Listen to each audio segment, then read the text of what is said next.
tidak boleh marahan, jangan. Betul? Sebagai muslim seharusnya kita asih, asuh. Jangan sama-sama kita sebagai muslim malah saling gasak, gesek, gosok.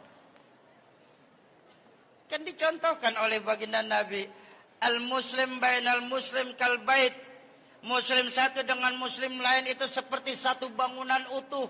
Yang namanya satu bangunan gak boleh ada yang merasa lebih hebat dari yang lain. Betul? Tahu genteng? Tahu genteng, atap kita tuh? Atap kita walaupun di atas adanya, nggak boleh mengata-ngatain dan membuli tiang yang di bawah. Kata genteng, tiang, kamu mau enak-enakan di bawah. Hujan ndak kehujanan, panas ndak kepanasan. Saya nih atap. Panas kepanasan, hujan kehujanan. Kalau ada anak kecil bandel ngelemparin batu, saya yang kena duluan. Keluh atap. Betul? Loh, kalau memang atap bisa mengeluh seperti itu, harusnya tiang tuh teriaknya paling kenceng.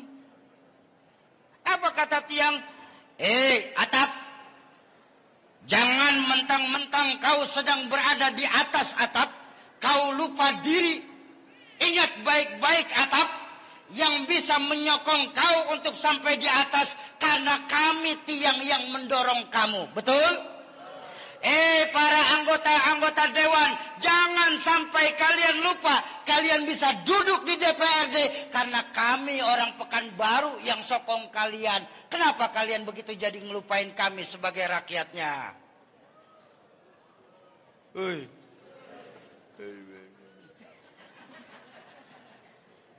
Kan kita ini masyarakat daun kering, Pak, Bu. Daun kering itu cuma menang banyak, berisik, susah dikumpulin, susah diikat, gampang dibakar. Yang jadi siapa, yang marahan siapa? Betul? Ayo melalui masyarakat.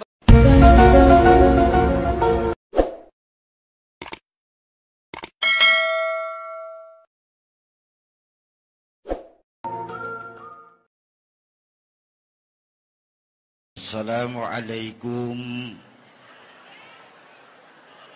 warahmatullahi wabarakatuh.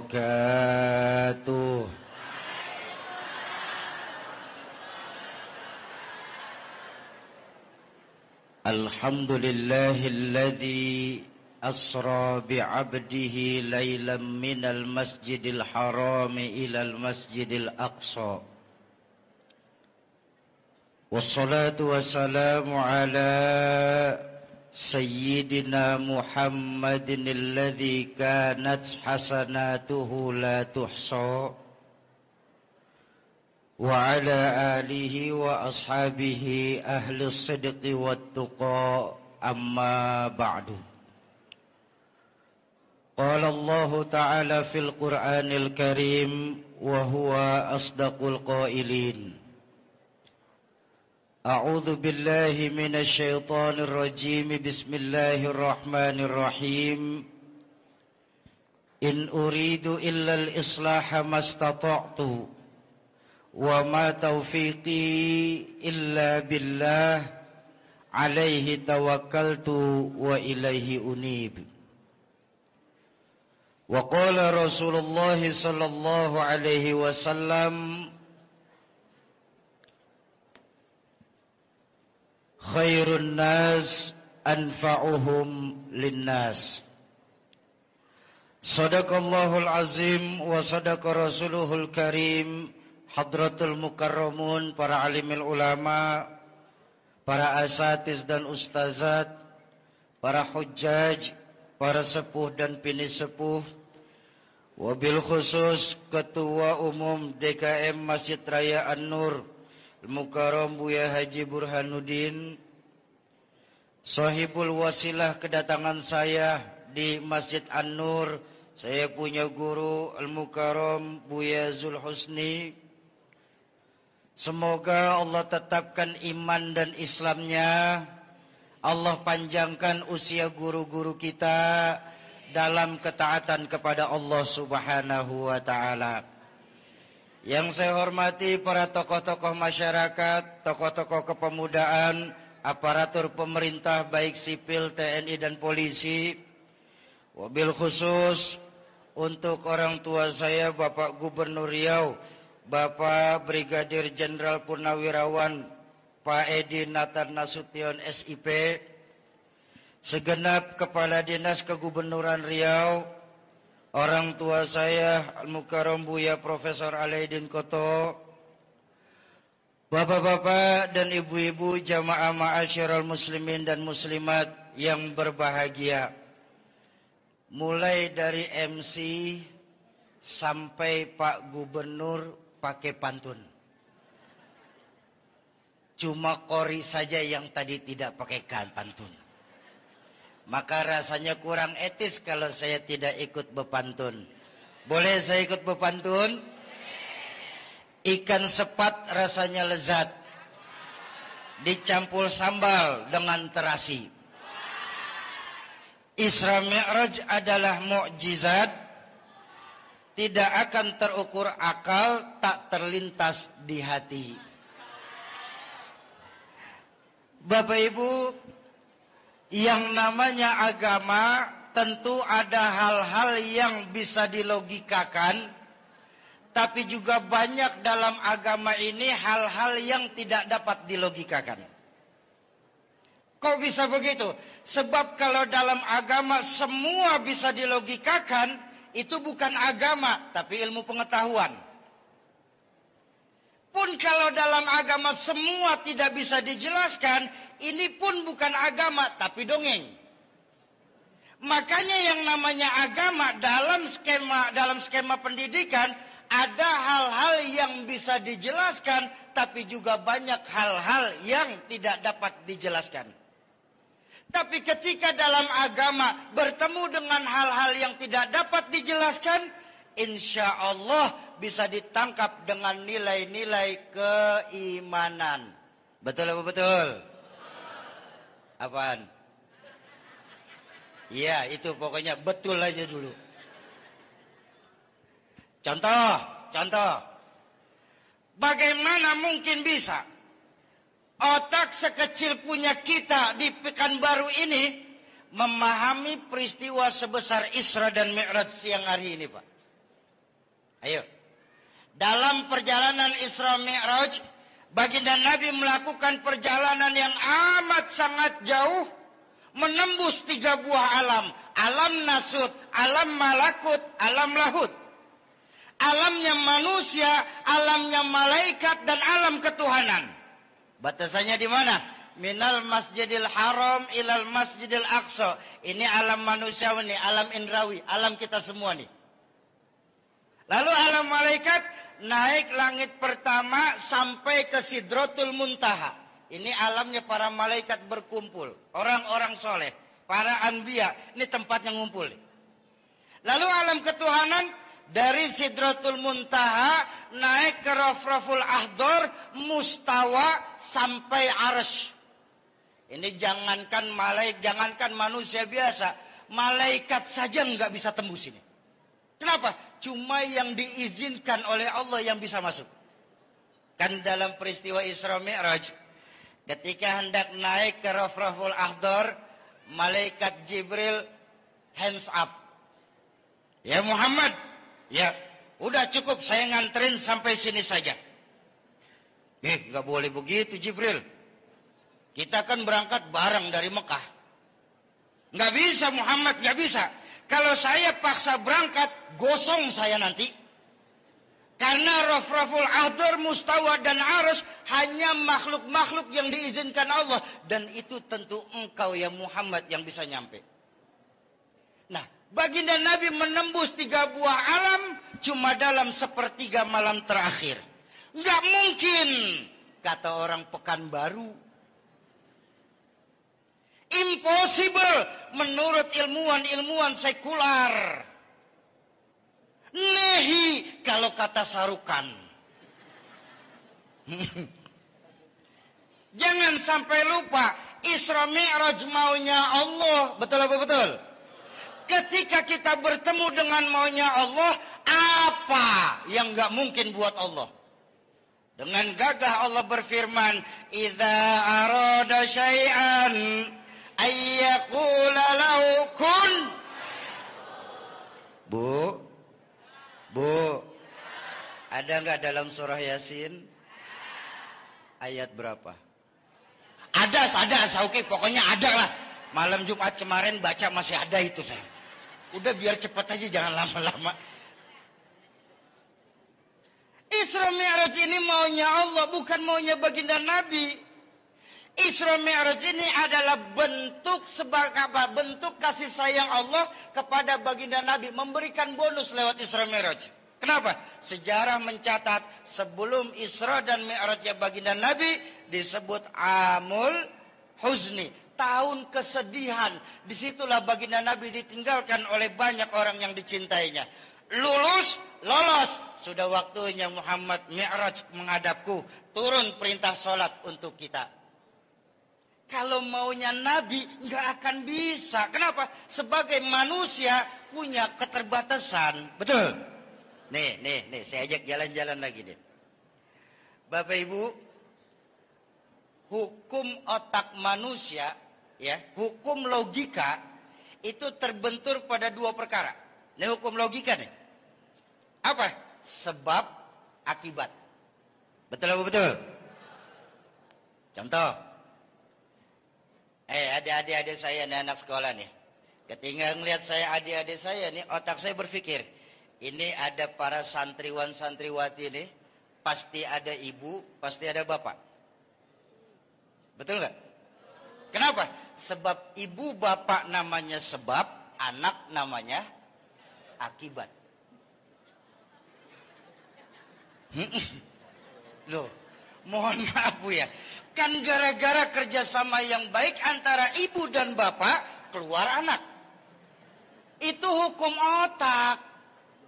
Tapi kalau hukum Allah, nggak mesti hal itu terjadi. Nabi Adam, bapak tidak, ibu tidak. Allah mau jadi. Betul? Nggak akan pernah bisa. Bahkan dengan ilmu pengetahuan yang paling mutakhir sekalipun, diselidiki. Kok Nabi Adam bisa ada ya? Padahal Nabi Adam nggak punya ibu, nggak punya bapak. Apa mungkin Nabi Adam keluar dari sawit? Nah, di sini otak kita mesti tahu diri. Itu bukan wilayah kamu. Otak.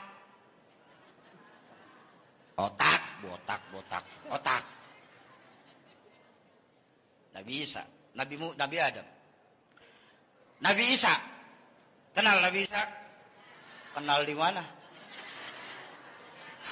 Oh, sejarah ya. Tahu. Ya, tahu. Nabi Isa. Nabi Isa itu ibu ada, bapak enggak ada. Allah mau jadi apa tidak? Jadi. Maaf Bu, maaf sekali saya minta maaf nih ya Bu ya. Bu, saya minta maaf. Gak akan pernah sanggup dibicarakan dari kebiasaan ibu-ibu di Pekanbaru ini. Itu Siti Maryam kok bisa hamil ya? Padahal Siti Maryam kan gak punya suami. Maaf Bu, Siti Maryam beliau seorang perempuan suci. Beliau hamil tanpa suami, itu masuk kategori mukjizat. Apa namanya? Mukjizat. Sayang banyak perempuan sekarang tidak mau kalah sama Siti Maryam. Di Jakarta ini. Di Jakarta. Oh, Pekanbaru sini sih insya Allah sama.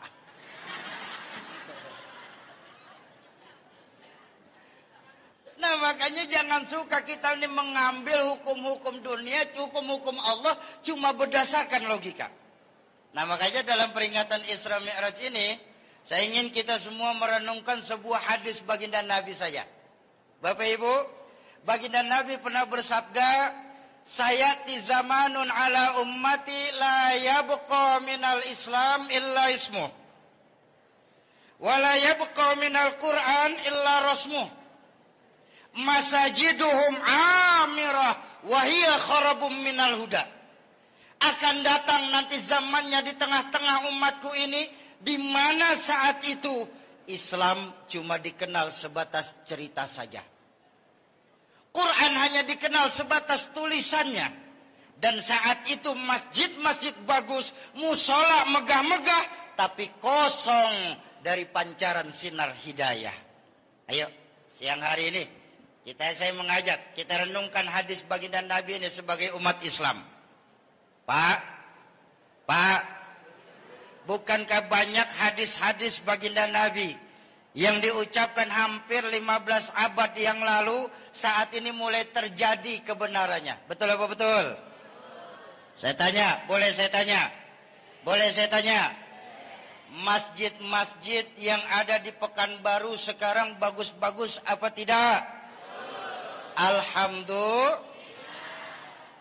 Musola yang ada di sekitar rumah kita megah-megah apa tidak? Bahkan beberapa musola pakai AC sekarang Pak Gub. Betul? Tapi lihatlah fungsi masjid dan musola yang ada saat ini Pak.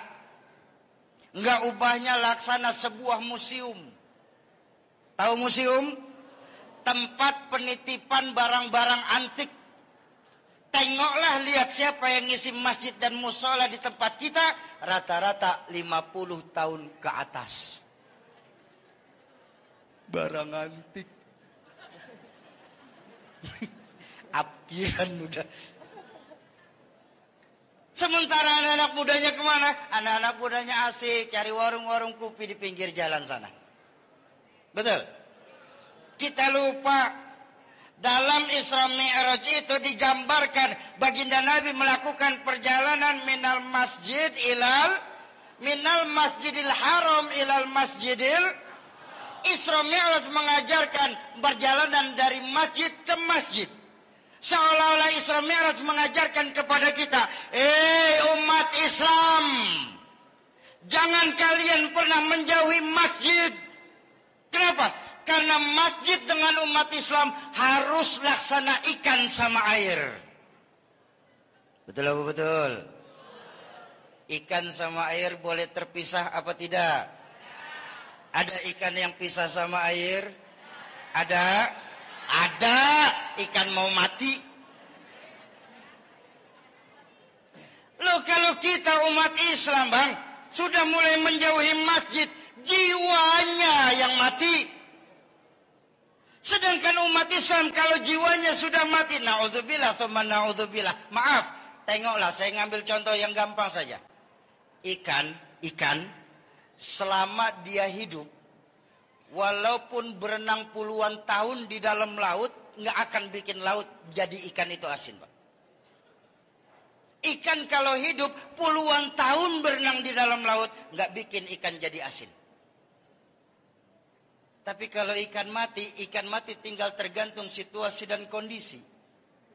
Digaramin asin, diasemin asam. Nah, umat Islam kalau sudah menjauhi masjid, maka yakinlah dia akan mudah diombang-ambing oleh gelombang kehidupan di dunia ini. Na'udzubillah thumma na'udzubillah. Bapak Ibu jamaah ma'asyiral muslimin dan muslimat, para calon penghuni surganya Allah yang dicintai Allah Subhanahu wa ta'ala. Ya. Ingat, baginda Nabi menjadikan masjid, jangan sampai kita lupa umat Islam. Baginda Nabi menjadikan masjid ini sebagai pusat kegiatan umat. Di masjid baginda sholat berjamaah, ya. Di dalam masjid juga baginda Nabi mengajar agama, tentu. Tapi di dalam masjid pula baginda Nabi melakukan politik. Bahkan di dalam masjid pula baginda Nabi mengatur strategi militer dalam berperang. Masjid pusat kegiatan umat. Lalu kenapa kita umat Islam cuma menjadikan masjid nggak lebih tempat ibadah saja? Kalau sudah selesai ibadah, masjid kita sepi laksana kuburan, Pak. Makanya saya bangga masjid-masjid di Pekanbaru ini kegiatan agamanya jalan, alhamdulillah. Salat berjamaahnya juga nih selalu rame, alhamdulillah, terutama subuh. Bu, saya tahu, saya sering ke Pekanbaru kok. Kalau udah subuh di Pekanbaru, masjid penuh sampai keluar-luar, Pak Gu. Nggak ada yang masuk. Keluar semua. Makanya saya bangga, Pak Gubernur kita ini mencanangkan GSSB, Gerakan Sholat Subuh Berjamaah. Ingat, bagaimana rakyat itu tergantung pemimpin. Ya, bagaimana rakyat tergantung pemimpin. Jadi nggak bisa kita nggak ngomong politik di dalam masjid. Silahkan ngomong politik dalam masjid. Ini di Jakarta, Pak. Di Jakarta, Bu ya. Sekarang terjadi, Syauki, jangan bicara politik di dalam masjid. Politik kotor, masjid tempat ibadah. Bang, yang kotor dalam politik orangnya, sistemnya mah benar. Betul? Buka perjanjian Ubaidiyah, buka Fathul Makkah, di mana Rasulullah membuat itu semua? Di dalam masjid. Kalau kita umat Islam nggak mau bicara politik di dalam masjid, maka percayalah politik Indonesia yang pegang cuma dari dua golongan. Siapa? Kafir dan munafik. Kalau itu terjadi, maka kita akan menjadi penonton di lapangan sendiri dan kita akan jadi tamu di rumah sendiri akhirnya. Jadi jangan alergi umat Islam dengan politik, Pak. Umat Islam kalau disuruh bikin Isra Mi'raj, silahkan bikin. Mau bikin pengajian, silahkan bikin. Tapi kalau mau berpolitik, jangan. Berupaya kita dijauhkan dari politik. Supaya apa? Supaya politik Indonesia mereka yang pegang, Pak. Islam itu agama politik kok. Dalam penyebaran Islam itu melalui strategi politik. Ulama-ulama dalam Islam pun banyak menciptakan kitab-kitab politik. Yang paling umum kitab politik dalam Islam itu apa? Siasatul Islamiyah. Itu politik Islam. Jadi jangan salahkan politiknya, salahkan orangnya. Betul? Islam berpolitik, cuma politik Islam banyak dan ahlinya. Itu politik Islam. Betul? Warnanya pun cuma dua, hitam dan putih. Politik Indonesia 50+1. Warnanya abu-abu. Makanya hasilnya jauh berbeda. Kata siapa Islam gak boleh berpolitik? Cikal bakal politik dalam dunia ini tercantum dalam Al-Quran ketika Allah memerintahkan. Fas'alu ahla dzikri in kuntum la ta'lamun. Kalau memang tidak tahu, tanya sama yang ahlinya. Betul apa betul? Ini yang bikin ngaco kan sistem perhitungan politik kita, Pak. Politik Indonesia 50+1, hasilnya jauh berbeda. Nggak percaya? Nih, saya kasih contoh saja. Bapak Ibu, ada 3 orang kiai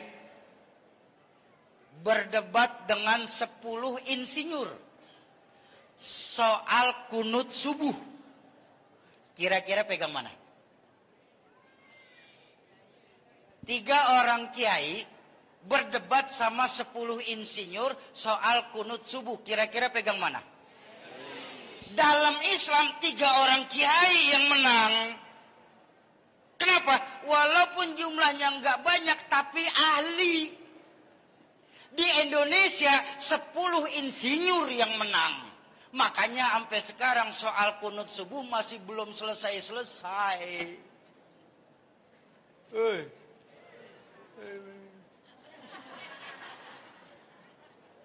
Betul? Atau saya balik saja nih, saya balik.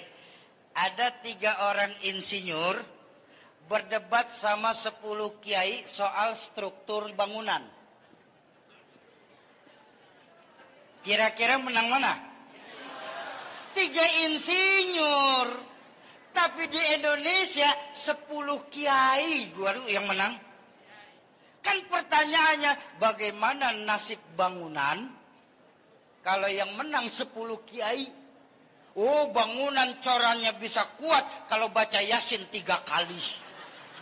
Enggak ngaruh, tetap ada hitungannya. Makanya jangan kita alergi. Bahkan kalau mau bicara lebih lanjut. Bentar, sampai jam berapa ini acara?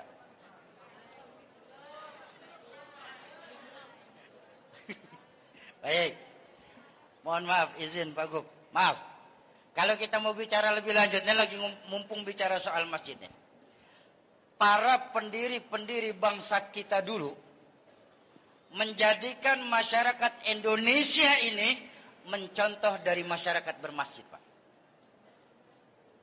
Para pendiri-pendiri bangsa kita menjadikan masyarakat Indonesia ini mencontoh masyarakat bermasjid. Jadi kata siapa Islam gak ada andil dalam kemerdekaan Indonesia? Nggak percaya? Ayo kita lihat masyarakat bermasjid yang diambil, diaplikasikan kepada masyarakat Indonesia. Pertama, masyarakat masjid. Pertama, siapapun masuk masjid, copot sendal, buka sepatu. Betul apa betul? Kenapa? Nggak ada warga negara kelas 1 di dalam masjid. Semua posisinya sama. Betul? Lurah masuk masjid, buka sepatu, rah. Wali kota masuk masjid, buka sepatu, tak. Gubernur masuk masjid, buka sepatu. Ini Pak yang ngomong Pak, bukan saya Pak, bukan. Ini Pak yang ngomong. Indahnya masyarakat bermasjid itu Pak.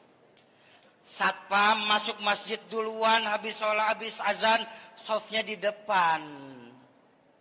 Pak Gub datangnya selesai komat, softnya di belakang, jangan melesak maju ke depan. Indahnya masyarakat bermasjid itu Pak. Nggak ada warga negara kelas 1 ketika masuk ke dalam masjid. Nah, para pendiri bangsa kita pun berharap begitu. Melalui Undang-Undang Negara Republik Indonesia, beliau-beliau berharap tidak ada warga negara kelas 1 di dalam negara Indonesia ini. Semua harus sama ketika berhadapan dengan hukum Indonesia. Betul atau betul? Lalu kenapa belakangan ini kita merasa hukum di Indonesia berlaku seperti pisau? Tajam ke bawah, tumpul ke atas. Kalau kita orang kecil punya salah, hukum cepat benar ditegakkan. Tapi yang besar punya salah, hukum pura-pura merem dan tidak melihat. Ini yang nyakitin perasaan kita sebagai rakyat. Betul? Makanya izin Pak, izin. Saya minta maaf. Saya termasuk orang yang tidak setuju Indonesia menjadi negara syariat Islam. Cukuplah Indonesia ini di bawah Pancasila. Karena yang merumuskan Pancasila adalah ulama-ulama dalam Islam. Betul atau betul?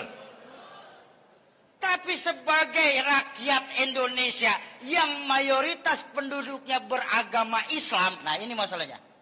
Sebagai rakyat Indonesia yang mayoritas penduduknya beragama Islam. Saya ingin ada hukum syariat Islam nyangkut dalam undang-undang negara. Kenapa? Karena memang hukum syariat inilah yang paling adil. Salah satunya kalaupun nanti terjadi, saya pengen apa? Yang namanya pemimpin-pemimpin masa yang akan datang, nggak boleh ada yang punya anak. Syariat Islam mengajarkan seorang pemimpin gak boleh punya anak. Oh Sauki, baginda Nabi itu punya anak, jangan sembarangan kamu ngomong. Loh, dicontohkan langsung Pak oleh baginda Nabi. Ketika beliau bersabda, "Lau Fatimatu binti Muhammad saraqat an qata'a yadaha." Kalau saja Fatimah anaknya Muhammad yang mencuri, aku sendiri yang akan memotong tangannya. Ayo. Kenapa dalam hadis ini baginda Nabi menyebutkan nasab yang lengkap kepada Sayyidatuna Fatimah? Padahal kalau bermain bahasa, baginda Nabi cukup bersabda, kalau saja Fatimah anak saya yang mencuri. Sah apa tidak? Karena yang disebutkan anaknya sendiri. Tapi kenapa ketika ngeluarin hadis ini baginda Nabi menyebut nasab yang lengkap? Karena ketika mengeluarkan hadis ini, baginda Nabi tidak berdiri sebagai seorang bapak. Beliau berdiri sebagai seorang Rasul. Makanya hukum tegak dalam Islam. Nggak tebang pilih. Boleh tanya sama guru-guru kita atau dalam kajian-kajian nanti. Berapa banyak hadis-hadis Nabi yang diucapkan kepada anak-anak beliau menggunakan fi'il amr, kalimat perintah. I'mali ya Fatimah, i'mali. Fatimah, beramal kau. Fatimah, sedekah kau. Fatimah, taat kau sama suami. Fatimah, sholat kau. Fatimah, baca Quran kau. Sungguh walaupun aku bapakmu seorang nabi, tapi aku tidak bisa memberikan jaminan kau nanti di hadapan Allah Qadir Rabbul Jalil. Tuh, makanya hukum tegas dalam syariat Islam. Enggak mentang-mentang bapak jadi nabi, anak dapat kaplingan surga. Betul apa betul? Hukum tegas kalau ngikut hukum syariat agama. Makanya saya setuju Presiden RI sekarang nggak boleh punya anak. Yang boleh punya anak Pak Jokowi. Ini harus dipisahkan, Pak. Kenapa? Khawatir jadi rancu. Kenapa? Sebagai anak Pak Jokowi yang sekarang jadi presiden, maka disebut sebagai anak presiden. Sebagai anak presiden mereka berhak menikmati fasilitas negara kelas 1 yang dibayar lewat uang pajak orang Pekanbaru semuanya. Apakah itu hukum adil kayak begitu? Dan percayalah ketika anak presiden terganjal masalah hukum, hukum gak akan pernah bisa adil. Kenapa? Karena yang dihadapi anak presiden. Tuh Islam. Betul. Gubernur Riau nggak boleh punya anak. Yang boleh punya anak Pak Edi. Kenapa? Kalau Gubernur Riau punya anak, saya khawatir bansos nanti kayak tukang sunat. Duh, sekarang ini yang berjamaah bukan sholat saja kok. Korupsi sudah berjamaah saat ini. Wa ala alihi wa sahbihi ajmain. Korupsi berjamaah.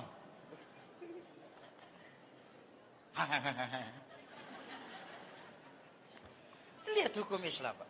Dalam masyarakat bermasjid, nggak ada warga negara kelas 1 di dalam masjid. Semua sama ketika sudah ada di masjid. Betul betul? Yang pertama. Yang kedua, masyarakat bermasjid nih. Sudah copot sendal? Sudah, Pak. Buka sepatu? Sudah. Masuk kita ke dalam Masjid An-Nur. Begitu sampai di dalam masjid, kita nggak pernah sibuk masing-masing dari mana kita berasal. Yang penting kemana kita menghadap. Betul apa betul? Ibu dari mana?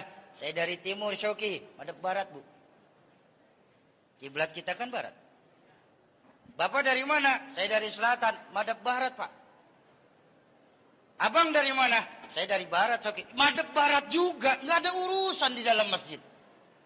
Kenapa? Karena di dalam masjid sebagai muslim, kita diikat dengan akidah. Kita mengarah ke arah yang sama. Menyembah Allah Tuhan yang sama. Mengikuti manasik Nabi yang sama. Melakukan gerakan yang sama. Sampai bacaannya pun sama. Sebagai muslim. Tapi sebagai bangsa, jangan sampai lupa. Kita sudah kontrak lewat Sumpah Pemuda. Kita mau bersatu nusa, satu bangsa, dan satu bahasa. Lalu kenapa cuma masalah beda pilihan harus saling gosok-gosokan?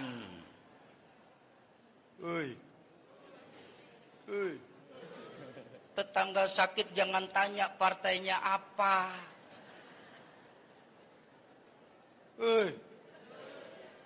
Caleg-caleg yang ngasih karpet masjid, kalau nggak kepilih karpetnya jangan dilipat lagi.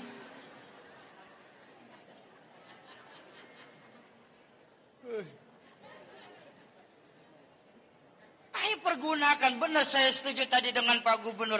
Gunakan hak konstitusi kita yang diatur dalam undang-undang. Beda boleh, marahan jangan. Betul? Sebagai muslim seharusnya kita asah, asih, asuh. Jangan sama-sama kita sebagai muslim malah saling gasak, gesek, gosok. Kan dicontohkan oleh baginda Nabi, al-muslim bainal muslim kal bait. Muslim satu dengan muslim lain itu seperti satu bangunan utuh. Yang namanya satu bangunan, nggak boleh ada yang merasa lebih hebat dari yang lain. Betul? Tahu genteng? Tahu genteng? Atap kita tuh. Atap kita walaupun di atas adanya, nggak boleh mengata-ngatain dan membuli tiang yang di bawah. Kata genteng, tiang, kamu mau enak-enakan di bawah. Hujan ndak kehujanan, panas ndak kepanasan. Saya nih atap. Panas kepanasan, hujan kehujanan. Kalau ada anak kecil bandel ngelemparin batu, saya yang kena duluan. Keluh atap. Betul? Loh, kalau memang atap bisa mengeluh seperti itu, harusnya tiang tuh teriaknya paling kenceng. Apa kata tiang? Atap, jangan mentang-mentang kau sedang berada di atas atap, kau lupa diri. Ingat baik-baik atap, yang bisa menyokong kau untuk sampai di atas, karena kami tiang yang mendorong kamu. Betul? Para anggota-anggota dewan, jangan sampai kalian lupa, kalian bisa duduk di DPRD, karena kami orang Pekanbaru yang sokong kalian. Kenapa kalian begitu jadi ngelupain kami sebagai rakyatnya?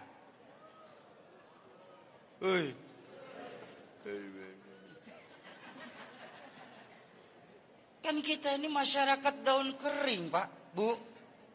Daun kering itu cuma menang banyak, berisik, susah dikumpulin, susah diikat, gampang dibakar. Yang jadi siapa, yang marahan siapa? Betul?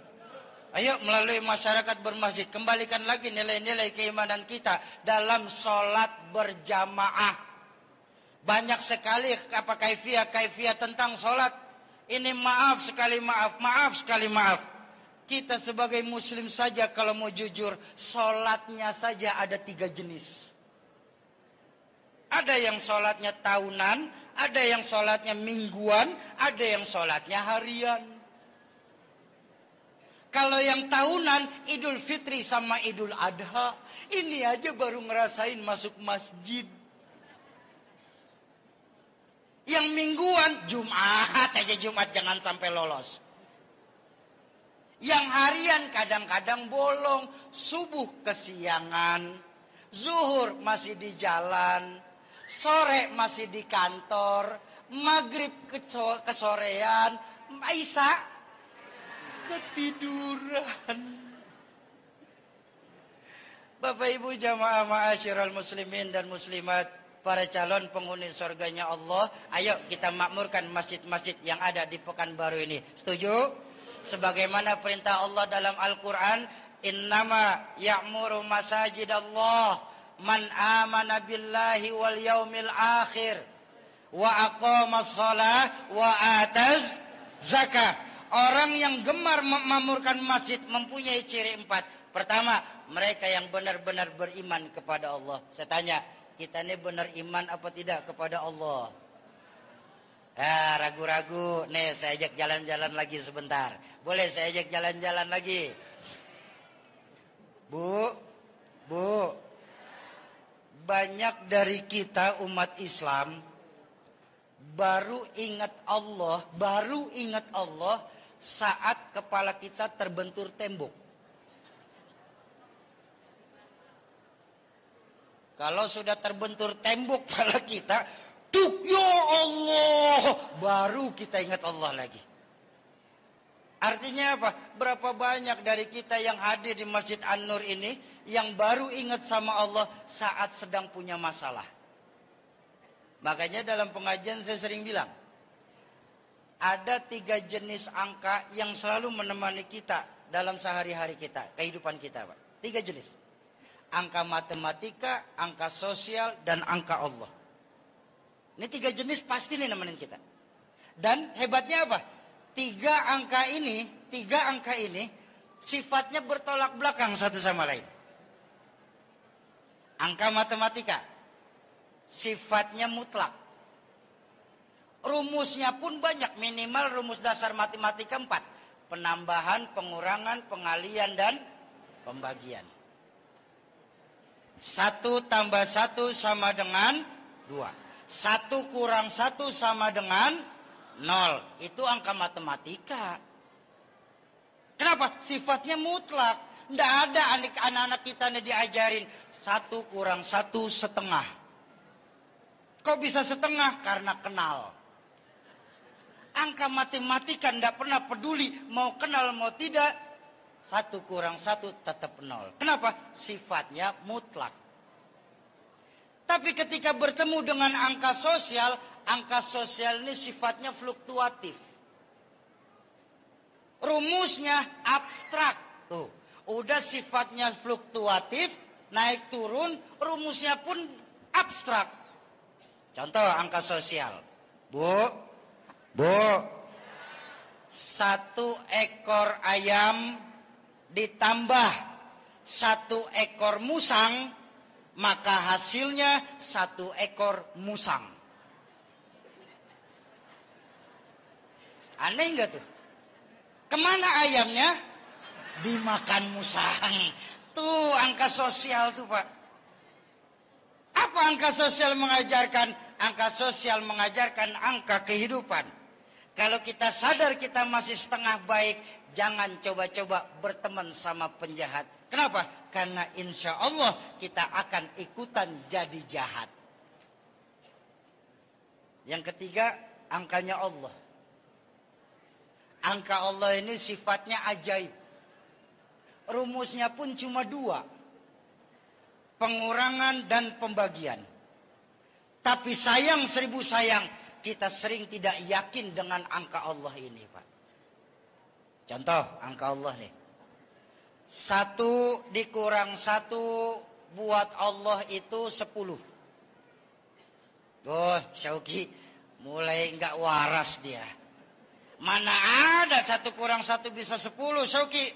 Di mana-mana 1 kurang 1 habis, betul? Allah yang punya angka, Pak. Janji Allah dalam Al-Quran, man jaa bil hasanah falahu asyru amthaliha. Siapa yang berbuat 1 kebaikan, Allah akan balas dengan 10 kali lipat. Masih kurang, Syauki? Tenang. Ada angka Allah 1 bagi 1 itu 100. Wah, makin ngaco Syauki ceramah nih makin lama ini. Kalau 10 baiklah ada dalam Al-Quran. 100 dari mana? Janjinya dan jaminannya baginda Rasulullah SAW. Karena baginda Nabi sendiri yang menjamin orang yang melakukan 1 kebaikan, sungguh Allah akan balas dengan mi'ata marrah, 100 kali lipat. Masih kurang? Tenang. Ada angka Allah 1 kurang 1, 700. Dah positif. Syauki bawa ke rumah sakit jiwa saja Pak Gub. Ceramahnya mana ada, tambah pusing. Rumusnya pengurangan dan pembagian. Kenapa hasilnya nambah saja? Loh ini Allah kok kita yang punya urusan. Baiklah Allah yang punya urusan Syauki. Tapi dari mana 700? Janji Allah dalam surah lain. Mathalul ladzina yunfiquna amwalahum fi sabilillah. Kamathali habbatin ambatat sab'a sanabil. Fi kulli sumbulatin mi'atu habbah. Orang yang mengeluarkan harta di jalan Allah, laksana diberikan 1 butir biji. Yang ketika biji itu ditanam, Allah jadikan menjadi 7 cabang baru. Yang di tiap cabangnya Allah akan ganti dengan 100 butir biji baru lagi. 7 kali 100, 700. Bahkan distempel dalam akhir ayat tersebut, wallahu yudha'ifu liman yasha. Allah akan menambahkan kepada siapa saja yang dikehendaki. Ayo kembalikan lagi nilai-nilai keimanan kita kepada Allah lewat sholat. Nah, terakhir. Saya punya guru Sayyid Ali Baswedan.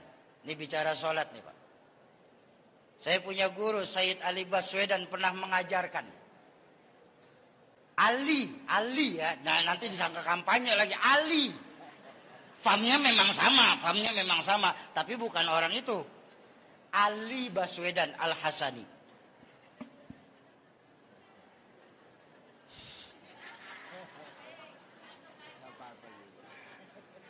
Satu hari beliau ngajarin, Sauki, ya, kalau kau ingin berbicara dengan gaib dengan Allah, baca itu Al-Quran.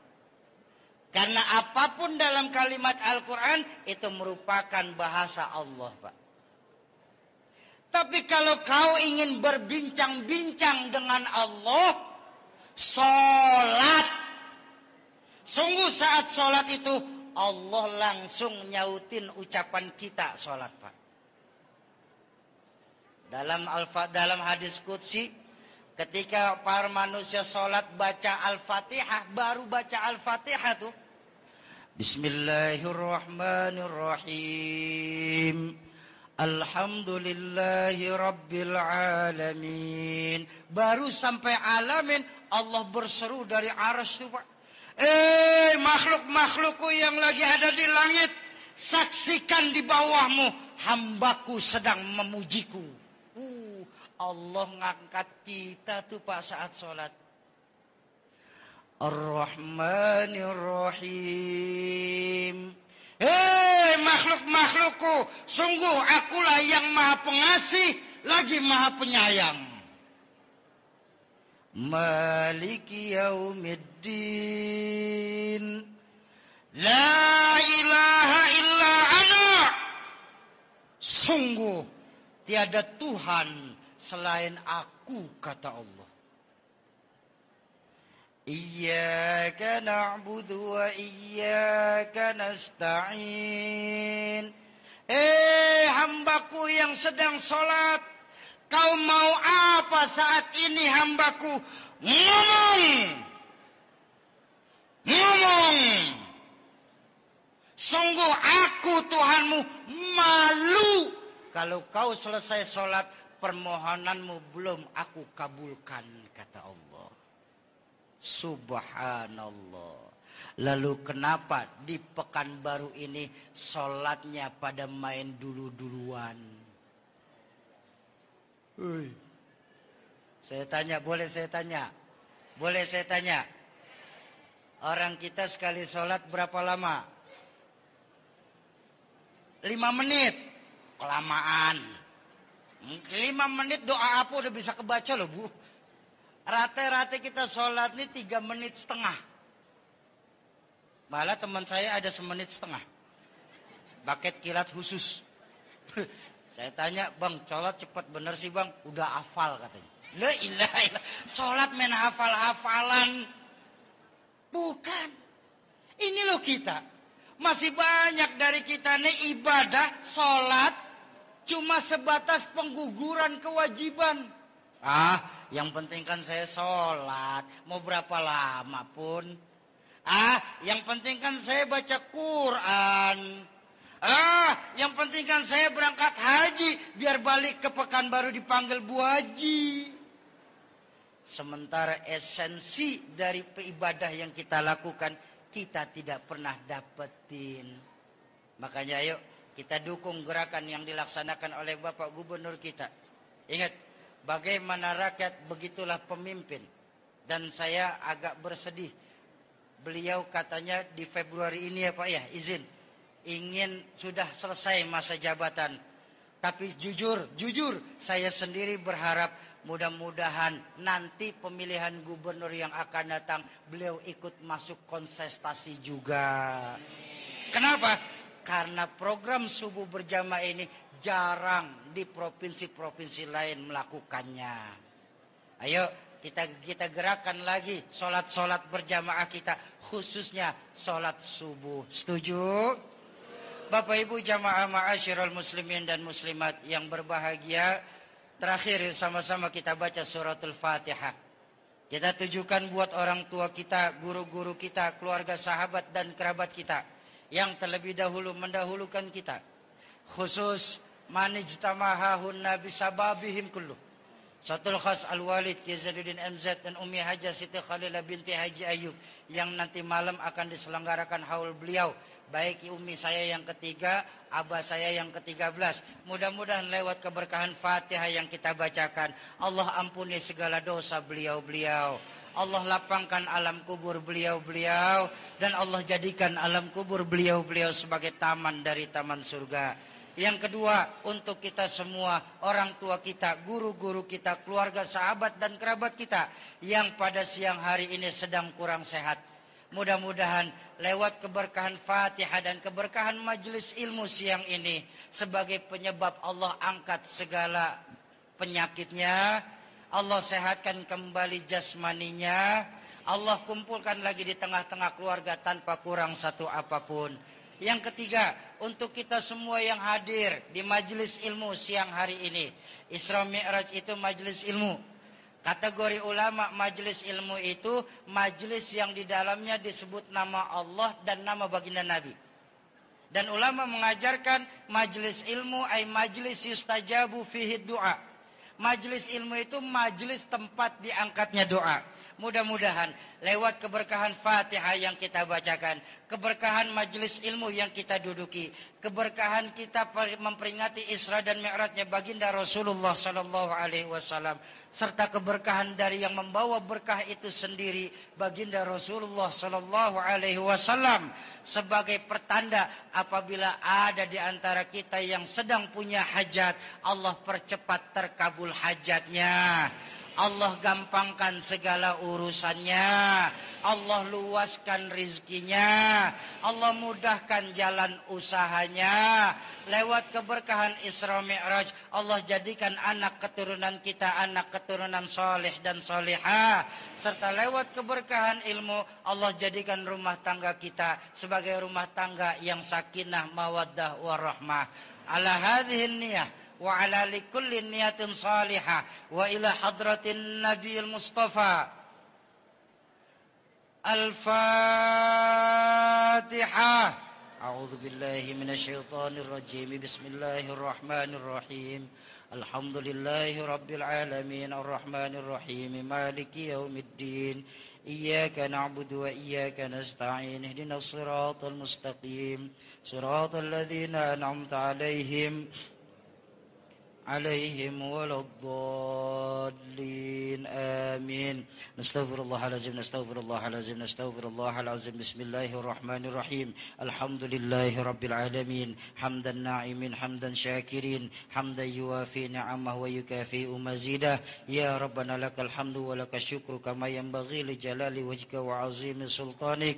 سبحانك لا نحصي ثناء عليك كما أثنيت على نفسك. يا دائم الفضل على البرية يا باسط اليدين بالعطية يا صاحب المواهب السنية صل على سيدنا محمد خير البرية واغفر لنا يا ذا العلا في هذه العشية. اللهم يا الله, dengan keberkahan orang-orang yang bersolawat kepada Nabi-Mu siang hari ini, kami mohon di siang hari ini bukakanlah kami bangsa Indonesia pintu kebaikan, pintu keberkahan dan pintu keselamatan. Ya Allah ya Tuhan kami, turunkanlah kepada kami siang hari ini keberkahan yang penuh dari langit. Ya Allah ya Tuhan kami, berikanlah dan anugerahkan kepada kami bangsa Indonesia ini sosok pemimpin yang takut kepadamu dan sayang kepada kami sebagai rakyat Indonesia. Ya Allah, ya Allah, kami memohon kepadamu, jangan Engkau biarkan kami tercerai-berai dan satukanlah kami dalam bingkai kebinekaan di NKRI tercinta kita ini. Rabbana ighfir lana wa li walidina warhamhum kama rabbawna shighara wa li jami'il muslimina wal muslimat wal mu'minina wal mu'minat al ahya'i minhum wal amwat innaka sami'ud du'a. Allahumma ighfir li ummati sayyidina Muhammad. Allahumma arham ummata sayyidina Muhammad. Allahumma ansur ummata Sayyidina Muhammad. Allahumma jbur umat Sayyidina Muhammad. Allahumma aslih li ummati Sayyidina Muhammad. Rabbana hab lana min azwajina wa dhurriyyatina qurrata a'yun waj'alna lil muttaqina imama. Rabbana atina min ladunka rahmatan wa hayyi' lana min amrina rasyada. Rabbana zalamna anfusana wa illam taghfir lana wa tarhamna lanakunanna minal khasirin. Rabbana atina fid dunya hasanatan wa fil akhirati hasanatan wa qina adzabannar. Wa sallallahu ala sayyidina Muhammadin wa ala alihi wa sahbihi wa sallam. Subhana rabbika rabbil izzati amma yasifun wa salamun alal mursalin walhamdulillahi rabbil alamin. Pantun sebelum penutup. Pantun lagi boleh ya? Di tengah hutan membuat api agar terang saat malam. Dengan kepengurusan Masjid An-Nur yang baru ini, insya Allah bawa manfaat bagi umat Islam. Akhirul kalam, usikum wa nafsi bitaqwallah. Assalamualaikum warahmatullahi wabarakatuh.